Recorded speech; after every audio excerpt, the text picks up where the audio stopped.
everybody. Welcome back to Bad Boys podcast. We're so excited that you're here, all you crime fans out there. So today is our second episode. This is the continuation of last week's story with my dad, Chris. He is telling a story about a dismembered body, and I know you guys were all on the edge of your seats as I made you guys end last week's episode. But I kind of want to set the scene for you guys here for just a second, kind of where we're at. We are at my dad's office at UVU, which is Utah Valley University College in Utah. We are sitting in a very small office. I've got my podcast guru over here, Blake. He is awesome. I just wanted to kind of set the scene for you guys here. Me and my dad are sitting here just chatting back and forth. It is a really crazy story. People think that Utah is overall normally a very safe state, right, Dad? Oh, absolutely. It's a great place to live, raise your family. It's overall a very safe state. But I think your general population doesn't understand that a lot of crap still happens here. Just because crap happens here, just like it happens in New York or Chicago, right? We have a lot of really good people in Utah, but like anything else, there is evil among us, and that's the sad part. Yep, that is really sad. So anyway, we're going to jump back into this story because, you guys, I have not heard this story. I'm hearing this along with you guys for the first time. So we want to go back. If this is your first time listening to this, you need to go back to the first episode because you're going to be so lost. So go back to the first episode, but we're going to kind of get back into it. So, Dad, the last thing we were talking about is after these guys, the two biker guys and the one kid that had helped them pick up his body. I don't know what to call him.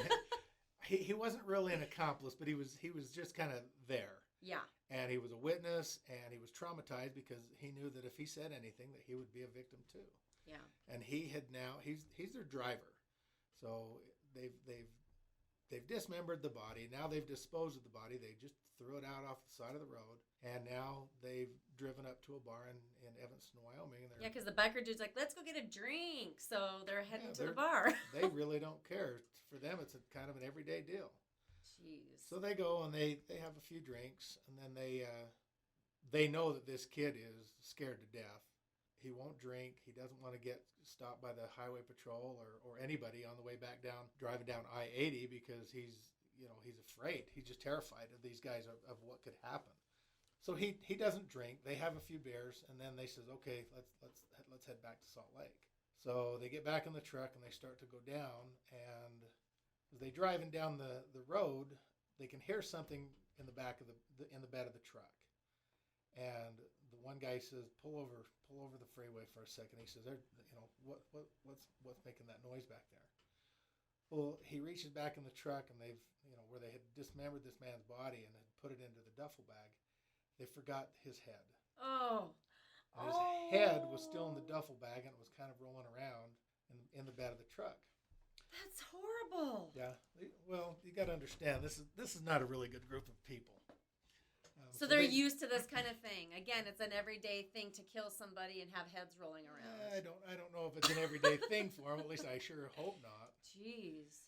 So he grabs the duffel bag and with the head inside, and he climbs back in the cab of the truck. Now remember, this poor traumatized kid that's driving. He's later. This was many months later. He's finally able to tell us his side of the story. Oh my gosh. And again, there's no names involved. The case is pretty much it's kind of a cold dead case now.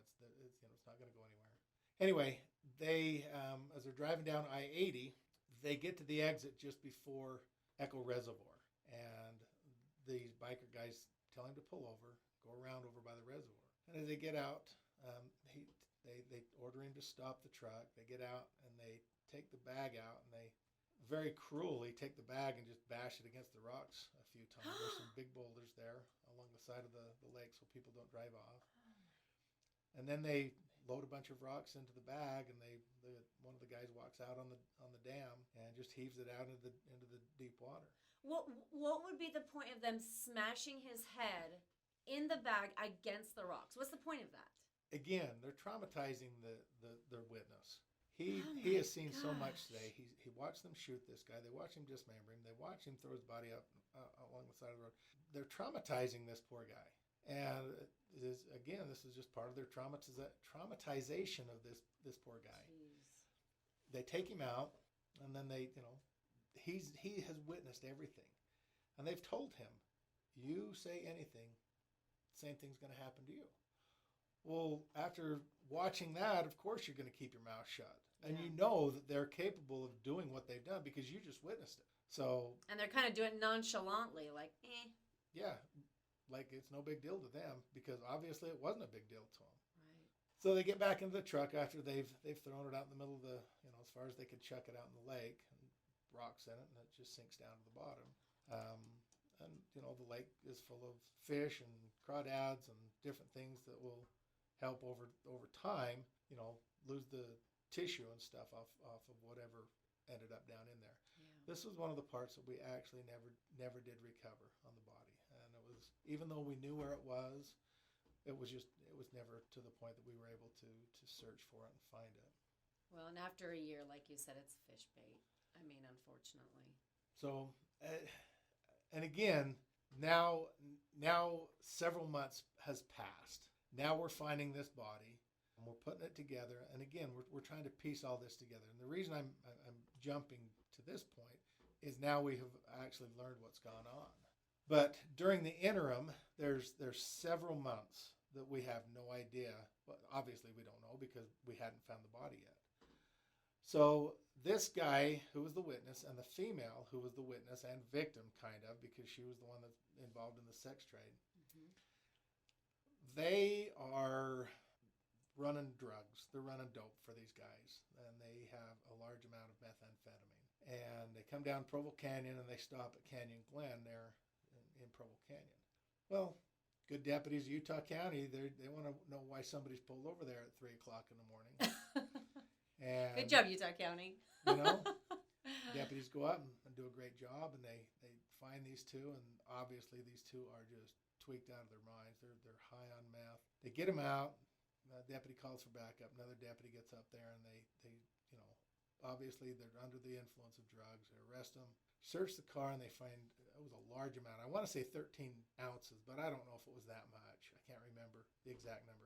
But it was a large amount of methamphetamine. A lot of money involved at this point. Okay, so explain to some of us that don't. I mean, I only know a little bit about the drugs because I've talked to so many cops. But explain what 13 ounces is and how much do people use to get high? Now, 13 ounces is just under a pound. And they sell methamphetamine in tenths of grams, a gram. Really? I mean, if you have an ounce, you're a dealer. So to have 13 ounces is an awful lot, and it's a lot of money. What's the street value, do you think? Anymore, I can't even tell you. It's maybe $125 a gram. Oh my gosh! 27 grams per ounce. So I mean, it becomes a few $100,000. It's a lot of money. I mean, most people now have watched Breaking Bad. Great show. I'll tell you what, Breaking Bad is exactly what it is. It's pretty spot on. It was, to the point that some of the actors were even threatened by the drug cartel that they needed to stop the not only the actors but the producers, because it was exactly what it is. And these people are producing hundreds and hundreds of pounds of methamphetamine, and it's getting into our system. So sad. Anyway, it's back to my story. Yeah, sorry, I had to get on there and talk about the drugs just so people understand. Okay, we understand the drugs. So the deputies do a great job here in Utah County. They make a good arrest, solid case, to the point that both of these people go to prison. They've got criminal backgrounds. They've got enough. This is a huge load that they're running, and Utah County Attorney's Office hammered the daylights out of them, and they ended up getting prison time, which was fantastic. So as things go on, we come into our case the next spring when we find this body, and we start going back and forth, and something leads us clear out to Vernal, Utah. So we go out to Vernal. So that's about 3 hours away from Salt Lake, right? Correct. Basically to 3 the hours. west or to the east. To the east. To the Okay. east. You go out Highway 40, and it takes you right out to Vernal. Okay. A lot of methamphetamine out there because there's the oil field. Guys are working 20, 26-hour shifts, and they start using meth to stay awake. Jeez. And they last for a few years, then it destroys them. They lose their jobs, they lose their careers, and it's a nasty drug all the way around. Anyway, we get out to Vernal. We meet with some of the guys from Vernal City Police Department, and Uintah County Sheriff's Department, tell them what we're doing. And we have an address that's out there, and they're like, if you can get us in that house, we will love you forever. And we said, well, we're working a dead body case. And they're like, wow, that sounds kind of weird. So one of the detectives rides out with me and my partner, Tommy. Tommy and I go out there. And great for us. We walk up on the doorstep. The front door, there's a screen door, and the front door is wide open. We're racking on the door, rack. Nothing, nobody comes to the door. And the porch goes along right under a big window. And I walk over to look in the window. We're trying to find somebody, and lo and behold, there's a big bag of marijuana and a pipe sitting right there in plain view, standing on the porch. So we take a picture of it, tell our friends from Uintah County, and within minutes they have a warrant signed by a judge to get in that house. Nice. I mean, pretty obvious. They get several of their members of their task force, and we run in there, and it turned out to be a fantastic drug hit for those guys. They got a lot of dope. Nice. Well, one of the people we wanted to talk to was in there, and they were taking people to jail. They were doing search warrant. They recovered drugs, stolen guns, stolen all kinds of stolen equipment that were, had been stolen from people there in Uintah County and Duchesne County. I mean, they cleared up a lot of cases with that search warrant. Wow. And Nice. again, how little oddball things happen is, how law enforcement works. I mean, we're coming in from Summit County. We have no clue what's going on, but yet because of what we're doing on a homicide case, they clear all these drug cases and stolen property cases. So it works out very well for all of us when we work together. So we get a hold of one of the people that's in the house who gets arrested for all of the stolen property and the drugs and everything else. They find not only the marijuana that's sitting on the table, they get a bunch of methamphetamine and things along that line. So everybody goes to jail. They finish the warrant. Well, Tommy and I want to interview this one person. We get over to the jail, and he's very tight-lipped. He doesn't want to say boo to us, and we just tell him, well, okay, I guess all of our fingers are pointing at you for the homicide. And as soon as he did that, he freaked out. He goes, that's not me, it's so-and-so. Well, who's so-and-so? He's like, he's in state prison. Oh. We're like, state prison, and why would he be involved with the homicide? He said, he got arrested in Utah County, and they just put him in the prison. So recently he had gone to the point. This had happened from the time that the man was murdered to the time he was found. Like I said, we're talking almost a year, 10 months, a time period. So during this 10 months, our two witnesses of the homicide had both been arrested by Utah County and were incarcerated, and now had been sentenced to prison. So they're sitting up at the state prison. Jeez. So we get up to state prison. We go in, and different detectives go to interview him. Again, like I said from the beginning, we had a sergeant that's putting this case together. So he's trying to get different detectives to do different things because everybody has a strong point. So he sends a couple of different detectives down there. And this guy is freaking out. He does not want to talk to the detectives. He's scared. Because of what he's witnessed. He knows that something's going to go bad, but he spills his guts on the female, and we had not got a name yet until now. Now all of a sudden we get a name and find out that she's also incarcerated. Jeez. I shouldn't say we finally got a name, because we had the name, but we were trying to piece everything together, and he was able to connect the dots for us. And the detectives who were trying to interview him came back to the office.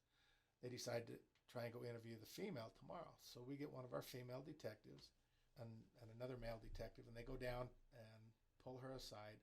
Well, as they get to the prison, one of the matrons in the women's side come over and says, look, this gal is whacked out of her mind. She is on so many meds because she's psycho. There's something wrong with her. So maybe like a mental situation. Yeah, okay. something Maybe a up. Utah State mental situation. Something along that line.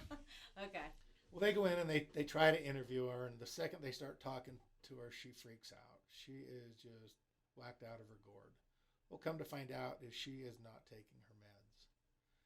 And so that's why she was acting out, because she was not taking the appropriate meds. Okay.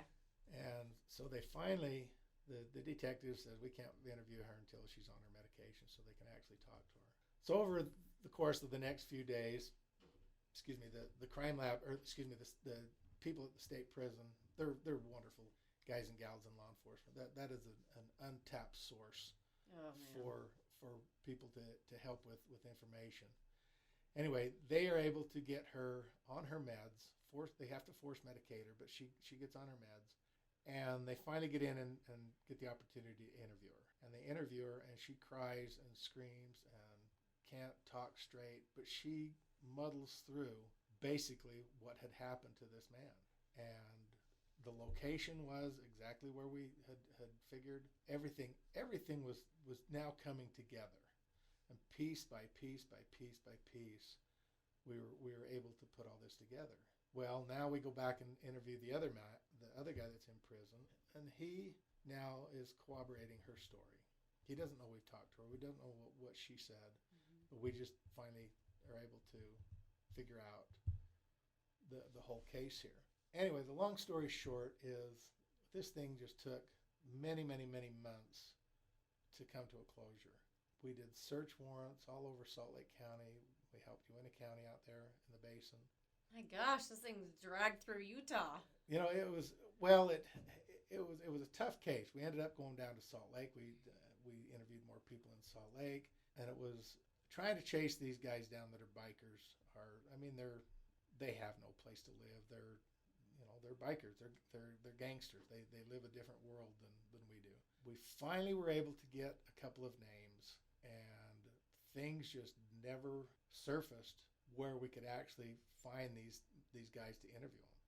One was actually incarcerated in, I can't remember if it was Davis County or Weber County, and in fact, I think our sergeant that was over the case, I think he wanted to actually go do an interview, and I think he took one of the other detectives, and they went down to talk to this guy. He completely knows the game. Right. And they went in to interview him, to talk to him, and it was basically a giant middle finger in their face. I don't have to talk to you. You don't know what you're talking about. Mm-hmm. And it kind of soured the case a little bit because he was already in custody. He was going back to prison. He's going to be facing some heavy duty time for his role in something else, not related to the homicide. And long story short, they after all of this, and like I said, the sergeant had put together 2 huge orange boxes full of evidence that pointed to this man that he'd tried to interview and another biker. They got his name and everything. Both of them were in custody. Both of them were going back to the state prison. And so they took the case down to the Salt Lake County Attorney's Office, and he went in and presented the case to them, and they just kind of looked at him and said, it's kind of a victimless crime. The guy's dead. They were just kind of, and they kind of just blew us off. Oh my gosh. And we were like, when the sergeant came back and told us about this, we were like, are you kidding? We just busted our butt for the last several months trying to put this case together, and we want some closure for the family. And That's appalling. they were like, we are so busy. We've got so many cases. We're working. We've got them on all these other charges. They're going to be going back to prison for, who knows? They may even die in prison because they're, these are older bike gangsters. They're, they made up a lot of excuses, and it was kind of sad and very disheartening, for us, because we were representing the family now, because we're trying to put this case together so this family can say, hey, our loved one was murdered, and the cops put together a good case, and they received justice. They wanted justice out of it. Yeah. And the county attorney's office shook the sergeant's hand, said, you've presented a great case, but we're going to have to decline to prosecute on it because of and I don't know, there may have been more to it. But he comes back and he's just bringing his orange boxes back to the office, and like, what happened? We're all excited, going, what? We're going to get warrants on these guys, and then he just says, case is done. We're done. We've done what we could.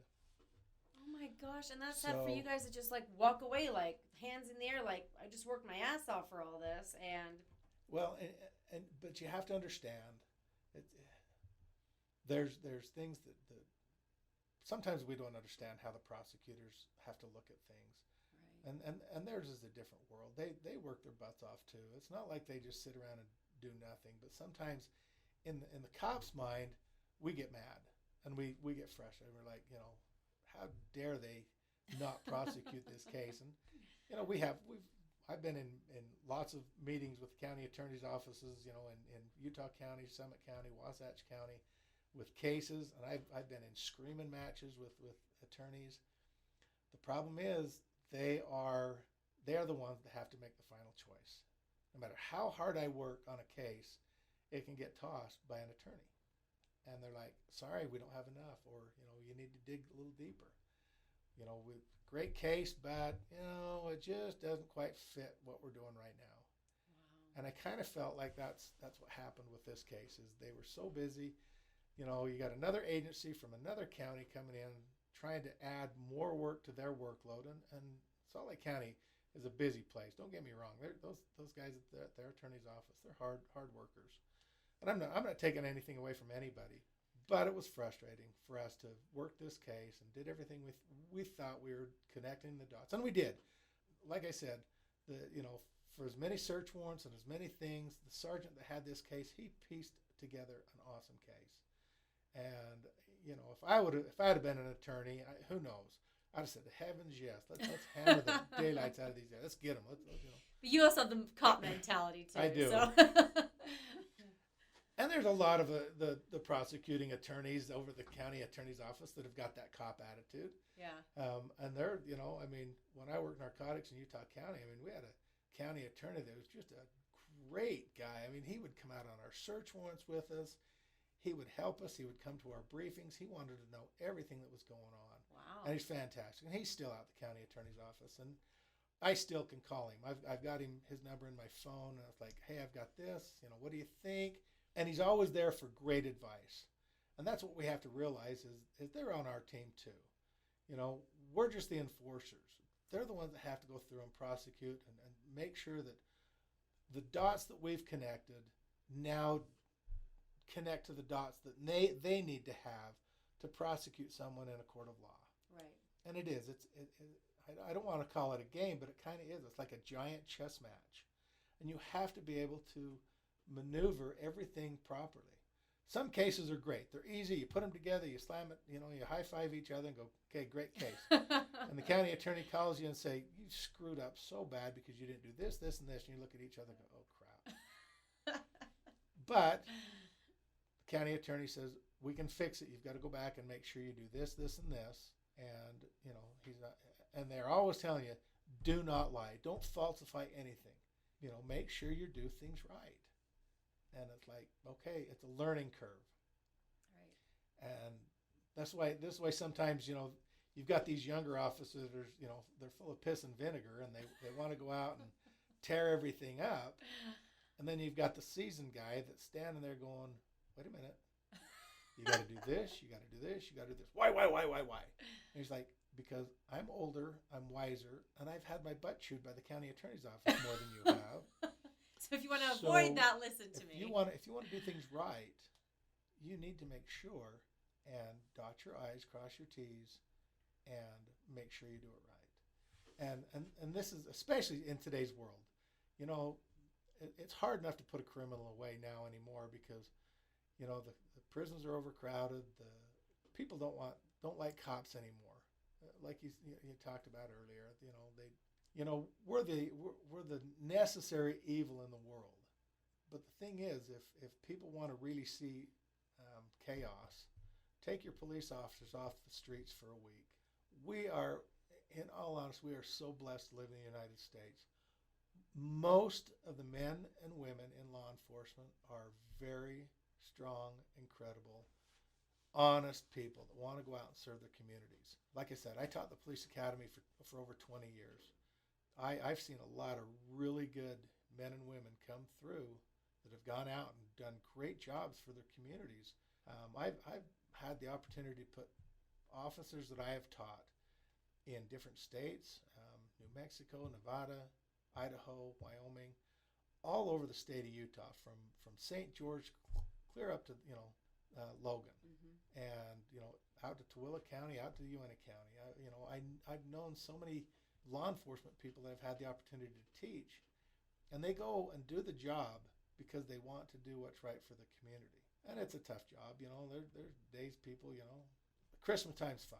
You go around at Christmas time, and I know so many officers that get involved with going out and going to Walmart and helping the kids with Shop with the cop. Yeah. I've seen officers that will go buy people Christmas dinner. I've seen them do great things. And they're doing all this on a cop's salary, you guys. Yeah, they do. And cops don't make that much money. If you want to get a job for $18 an hour to get people to scream and yell at you and call you every kind of name there is, and then try and live off that, great job. Just come and join.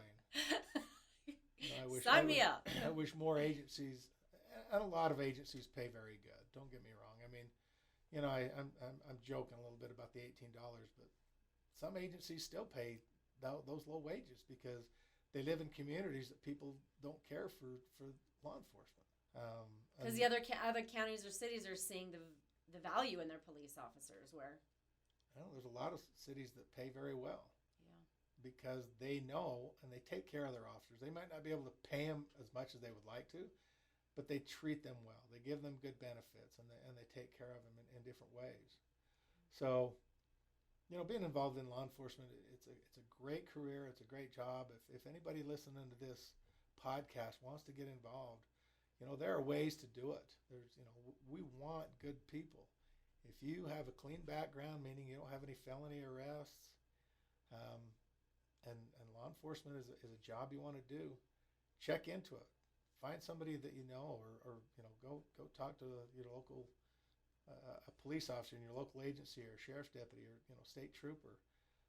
Highway Patrol is a great agency. Most of the sheriff's departments are really good. They have so many different things. Your city cops are, a lot of the agencies are looking for people. If you're ambitious and want to do something different. We're low on cops around here. There's a lot of cities that are down a lot of deputies. There's or a lot of, not just even deputies, but just everywhere. Cops in general. Like I said, we're down. The state's down troopers.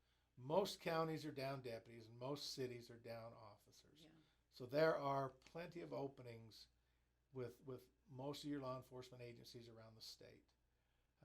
They're looking for good men and women that want to go out and serve their communities. And like I said, if you got a good clean criminal background, and you want something where you can have a lot of fun, you're not going to make a lot of money, but you're going to have a steady job.